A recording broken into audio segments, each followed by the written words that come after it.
In the past, present, and future inquiry, students explore the essential elements of time and how tracking and sharing our journey through time is a way of sharing the unique stories that make us who we are. Before we dig in, remember that an inquiry begins with a launch module, just 2 lessons, moves through a series of investigation modules with about 3 to 5 lessons in each one, and ends in an action module where students use their learning to create and share an inquiry product.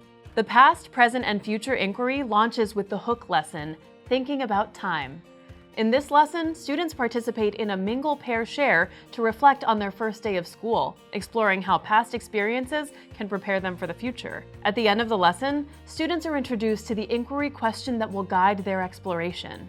How can we use wisdom from the past to build a better future? In the next lesson of the launch, students use the question formulation technique to create their own questions to explore.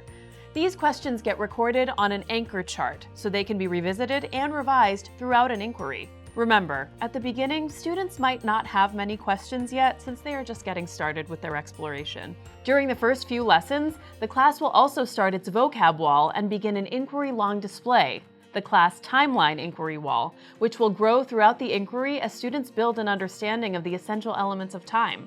After the launch module, students move through a series of investigation modules, each organized around an essential, need-to-know question. How is time a part of every story?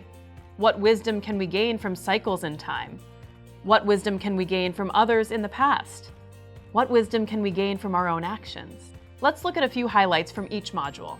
In Module 2, students explore the concepts of past, present, and future by examining how school has changed over time, reading about Jane Goodall's life through these time frames, and practicing describing their own past, present, and future. In Module 3, students explore how natural cycles reflect the passage of time, analyze images of tools used to measure time, and practice planning for a future event. In Module 4, students investigate how historical events, like the Titanic disaster and the construction of the Leaning Tower of Pisa, offer lessons that shape future actions. Then, they construct a claim about applying wisdom to solve problems and get feedback from a partner. In Module 5, students read The Girl Who Wore Too Much, a Thai folktale, to explore actions, outcomes, and wisdom. They create advice for next year's students based on personal experiences and reflect on their learning through a mingle pair share discussion. Finally, they create an inquiry challenge statement that describes a challenge or opportunity they want to address when they take action and construct their inquiry product. After Module 5, it's time for students to take action and choose an inquiry product that will impact the community beyond the classroom. There are several options to choose from and suggestions of possible products. For example, students could create a collage to help the school community learn about the important parts of their kindergarten journey, or they could create and share a poster that teaches the school community about the different seasons of the year. And you can always check out the Inquiry Work Gallery for more inspiration.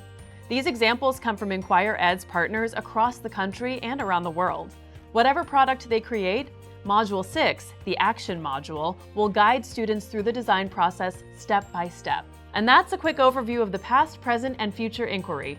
Don't forget to submit samples of student work and photos of your students in action to the Inquiry Work Gallery. Good luck on your inquiry journey.